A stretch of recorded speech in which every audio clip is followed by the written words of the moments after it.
I've been holding on to this story for years now. It happened back when I was still in high school.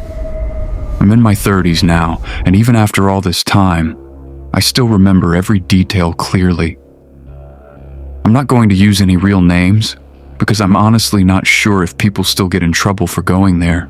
In my hometown, there used to be an abandoned military village hidden deep near the airport. From what I later found online, it had been active during World War II and throughout the Cold War. Hundreds of military families once lived there. It wasn't just a base. It looked like a small neighborhood frozen in time. The entire place was abandoned in the 80s and left untouched for decades before it was finally demolished years later. Growing up, everyone knew about it. It was one of those places surrounded by rumors and ghost stories. People claimed cults met there at night. Others said secret experiments had been conducted underground. Every kid in town had heard some version of the stories. When I was younger, my older brother once came into my room while my friends were over and claimed he had actually been there. None of us believed him at first, but the way he described everything made it feel real. He told us there was an old church in the village with a hidden trap door beside the altar, and that strange screams came from the basement below it. At the time, we were terrified. Looking back, he was probably just messing with us, but that story stayed in our heads for years. My friends and I became obsessed with the place. We always talked about exploring it ourselves someday once we were old enough to drive. Throughout high school, we kept bringing it up, but never actually went. Part of the problem was that nobody knew exactly where the entrance was. We only knew the general area near the airport, and most of the roads around there were covered in no trespassing signs. Plus, even abandoned, it was still technically military property. We had no idea what would happen if we got caught. Then one spring night during our senior year, one of my friends claimed he finally knew where the entrance was. He said somebody had shown him the location. I didn't believe him at all, so I told him we should go right then and see if he was lying. Around 11 that night, we piled into my car and drove out toward the airport. The whole ride there, he kept making me stop every few feet because he thought each dirt road was the entrance. Every single one led nowhere. Finally, we found this narrow, overgrown road hidden behind trees. There was an old, rusted, no trespassing sign barely visible through the branches. My stomach immediately tightened. Since it was my car, I suddenly started thinking about how much trouble we could get into. But my friends kept pressuring me. We had talked about this place for years. They said we couldn't back out now, so I slowly pulled onto the dirt road.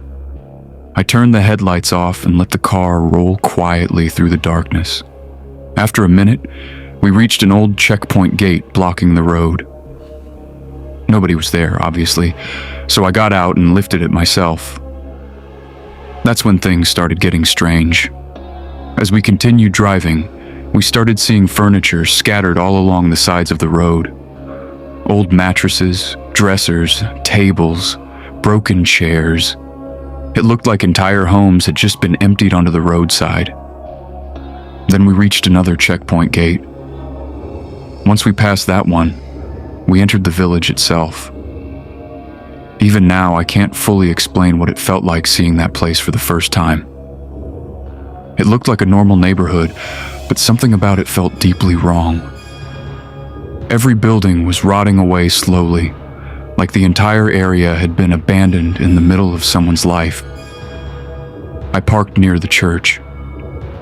We got out and started exploring quietly.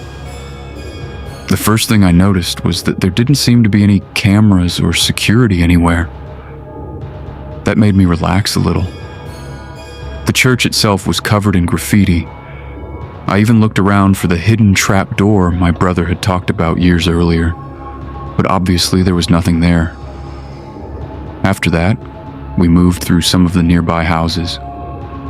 Some were completely destroyed, while others looked almost untouched. Oddly enough, the untouched houses were much creepier. Furniture still sat inside some of them. Curtains still hung in windows. It looked less like abandonment and more like people had suddenly disappeared. One of my friends kept insisting somebody else was there with us. He was always paranoid, so we ignored him at first. Then, while we were standing inside one of the houses, we all heard it. A creaking sound. Not the normal kind old houses make either. It sounded exactly like footsteps on wooden flooring. We all froze. I asked if everyone else heard it too, and they nodded immediately. One of my friends shouted out, asking if someone was there. The sound stopped instantly. For about a minute, nobody moved. My friends tried convincing themselves it was just the house settling, but the atmosphere changed completely after that. The entire place suddenly felt occupied. I told everyone I wanted to leave. I had this horrible feeling in my gut that kept getting worse every second we stayed there. My friends wanted to keep exploring, but since I drove us there, I told them we were done. As we started walking toward the front door, one of my friends suddenly stopped and pointed toward the window. Outside, on the neighboring house, we could see shadows moving across the wall. 3 distinct shadows. Human shadows. Everyone went completely silent. I slowly stepped toward the window and looked outside. I watched the shadows disappear around the backyard of the house we were standing inside. I whispered that we needed to run for the car immediately. Nobody argued. The second we burst out the front door, we sprinted across the street toward my car. Then one of my friends screamed. Standing beside my backseat door was a tall woman wearing this filthy black dress that looked decades old. The rear car door was already open, and one of her legs was halfway inside the vehicle like she was trying to climb into the back seat. The moment she heard us, she turned and ran straight into the church. We didn't stop moving. I jumped into the driver's seat, checked the back seat to make sure nobody was hiding there, and slammed the door shut. I sped out of that village so fast I nearly lost control on the dirt road. The entire drive home, we kept trying to explain what we saw. The logical answer is that homeless people were probably using the abandoned village as shelter. But none of that explains why that woman was trying to get into my car. What scares me most is the fact that we spent almost an hour wandering around that place without seeing a single sign that anyone else was there. Not until the moment we decided to leave. Years later, I found out the village had been demolished completely. Looking back now, I'm just glad we got out when we did, because if we had reached the car even 10 seconds later, I honestly don't know what would have happened that night.